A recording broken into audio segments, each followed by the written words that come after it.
people that are out in the community see that 146,000 is missing. Of taking this money, but it wasn't yours. And we as public officials, whether it be the prosecutor's office, Department of Corrections, the sheriff's office, court, we're entrusted with these dollars. And we make sure that they're not wasted, pilfered, thrown away. People of the state of Michigan versus Kelly Joe Clark, file number 26-7408 FH, time and date set for sentencing. Ms. Clark is present, represented by Attorney Dallas L. Rooney. People are represented by Prosecuting Attorney Timothy J. Rakowski. Back on March 9th of this year, the defendant entered a no contest plea to embezzlement, $50,000 to $100,000. Ms. Karen Everland's prepared the pre-sentence report dated April 20th of this year. Mr. Rooney, have you and your client had the opportunity to review the pre-sentence report?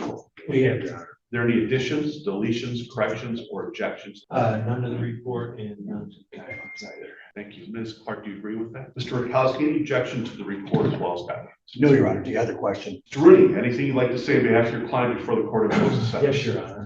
My client's 49 years old, virtually no criminal history. She had a DV deferral 23 years ago and trespassing 15 years ago. Born and raised, lived her whole life here in the Thumb, graduated from Akron Fairgrove. She worked for the ambulance board for 17 years. And as far as the embezzlement itself goes, I think she pled no contest, but the narrative, I think, speaks for itself and lays out what happened. I would point out too that she was totally forthcoming with law enforcement when the detective interviewed her, admitted what had happened. So once they asked her, she was more than willing to say what she did and what happened in this case.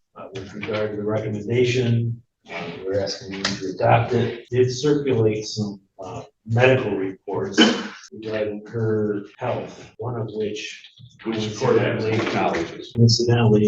one report is from the doctor who had some kind of contract with our jail. Coincidentally, according to that doctor's office, that they believe that incarceration would impact her treatment plan, jeopardize her safety and well-being, based on some kind of rare neural deficiency, I guess. So we would respectfully request home confinement or something along those lines with tethered, so that she can continue these medical appointments and treatments that happen periodically. As far as her addressing the court, I think she will address you briefly, but due to the contest, she's really to the facts and circumstances. Thank you. Ms. Clark, apparently you wish to address the court. You may.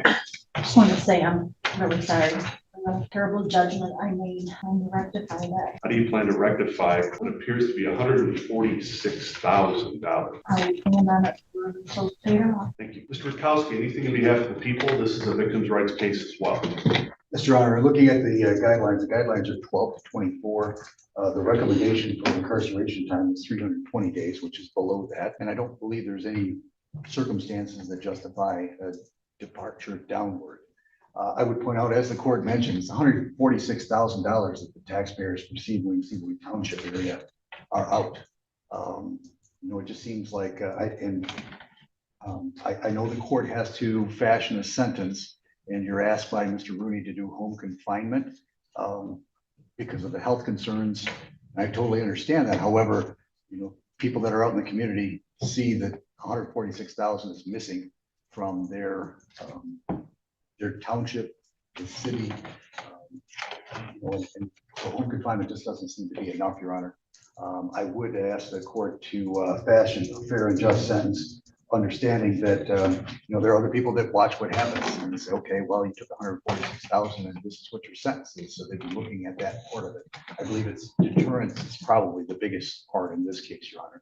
So we would ask you to fashion a fair and just sentence with that in mind. Trusted public official working for an entity that is vital to the community. We are fortunate to have an ambulance services across our county that we have individuals that go out there, do the work, don't receive a ton of pay.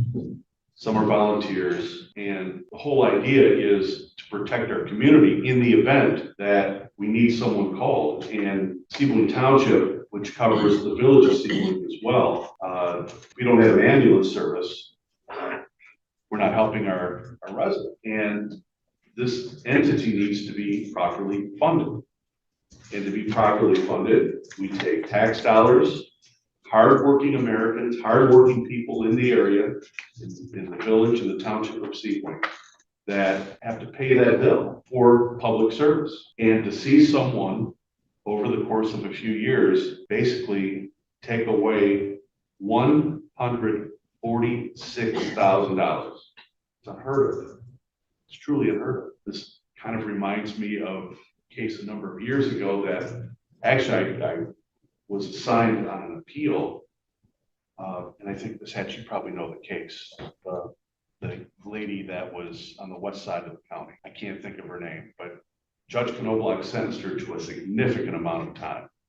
And I was assigned on an appeal for her. I'm not going to mention the name, but the dollar figures were just through the roof, just like this one. She eventually went to prison. She went to prison. And the guideline range here is 12 to 24 months. And the court has reviewed the medical information, and it appears that there is a potential issue. But then the court could say, you know what, we're not going to put it on the county dime. We'll just send you to prison. Let the state pay for it. But we still pay for that as well. It's a no-win situation for the county. It's a no-win situation for the townships. It's a no-win situation for the defendant. Other than, I don't know the reason or the understanding here of taking this money, but it wasn't yours. It wasn't yours. And we as public officials, whether it be the prosecutor's office, Department of Corrections, the sheriff's office, the court, we're entrusted with these dollars. And we make sure that they're not wasted, pilfered, thrown away, embezzled. Here they were embezzled to the tune of $146,000. And as an individual living in the township or living in the village, it puts a pit in your stomach like, how in the world can that happen? But it did. And it needs to be addressed. I don't know what an appropriate sentence would be at the end of the day for this. I know what an appropriate sentence would be under normal circumstances. Punishment, deterrence, rehabilitation, all those factors play into it. But just taking all that money and running with it for whatever reason has to be addressed. And it has to send a message. Guideline range, as stated, is 12 to 24 months, which means that the court could sentence to prison. The court could impose county jail time, but at a minimum of 12 months. And the court has steadfast tried its very best to stay within the guideline range to provide consistency. And the reason for that is it doesn't matter whether you come in as some bright and shining star or you come in as a regular individual or someone who is below regular individual. You treat the people the same. You have to. Because that's what the court is all about. We're blind. Lady Justice is blind for a reason, blindfolded, I should say, because it doesn't matter who you are or where you come from. This is a lot of money to pay back. And I appreciate the comments of the defendant indicating that some way, somehow she's going to have to pay it back. I don't know how you're going to do that, but it's got to be paid back. Simple as that. As a result, the court is going to order, in this case, the defendant be placed on a term of probation for 5 years, not 3 years. 5 years. The reason behind the maximum amount of probation here is to assure that some sort of method can be come upon that is going to take care or at least get this restitution figure down. Conditions of probation include the standard conditions: not to violate any criminal unit of government, not to leave the state of Michigan without prior approval of the court, notifying the probation agent at least monthly or such times and places the agent may require. The court will also order that the Thinking Matters program be completed. You are to waive confidentiality and allow any treatment programs you're required to attend and disclose that information to the agent. No assaultive, abusive, threatening, or intimidating behavior. No written, verbal, electronic, or physical contact with anyone housed within an MDOC facility without permission of the agent. Likewise, communication with anyone that's engaging in behavior that constitutes a violation of any criminal law of government. She's not to use any object as a weapon, nor own, use, or have under control a weapon of any type. Can't even possess an imitation weapon. Can't be around anyone that possesses those items. She's to contact the supervising field agent no later than the first business day following her placement on probation or release from jail. Comply with all written and verbal orders of the field agent. Allow the agent to your residence at any time for probation supervision, where you're subject to a search of your person and property, including but not limited to your home, vehicle, or computer, without the need of a warrant if the agent is reasonable cause you of items that violate the terms of your probation. Any arrest or police contact, loss of employment, or change of residence must be reported to probation within 24 hours. You must not work in a position where you have direct control or access to another person's money. You are to make genuine effort as best you can to find and maintain legitimate employment, minimum of 30 hours per week, unless engaged in alternative programs approved by the Department of Corrections, and all the rules that follow along with that. Restitution, $146,007.31. That's payable to Sealing Township.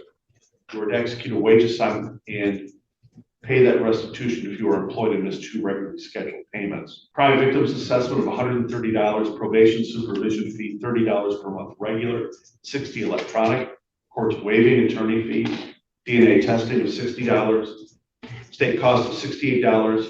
Probation is authorized and empowered under statute to effect your apprehension, detention, and confinement of up to 72 hours on reasonable cause you violate the terms and conditions of your probation.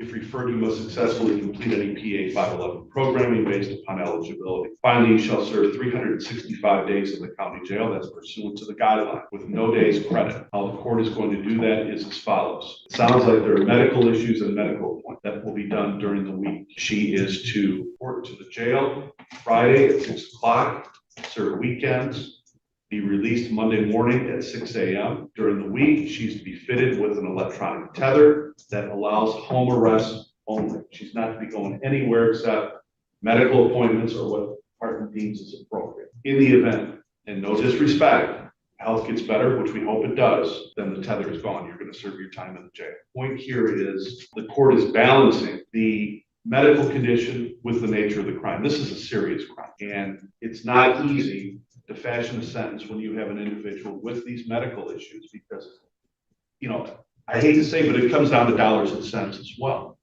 For instance, if we place her in the county jail or even send her to prison and these medical conditions need to be addressed, either the county or the state is on the dime to pay for that.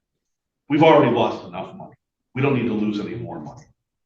And yes, it comes down to dollars and cents at the time, but your freedom is going to be impacted in a very significant way. You're going to get a taste of the county jail as well.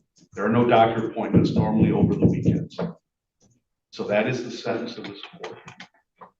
It's my duty to inform you of the right to seek leave to appeal. If you're financially enabled to provide counsel of your own choice, court will provide counsel for you at public expense. Please initial the receipt questionnaire form requesting the assignment of counsel, both of which must be executed under oath and filed with the clerk of the court within 42 days.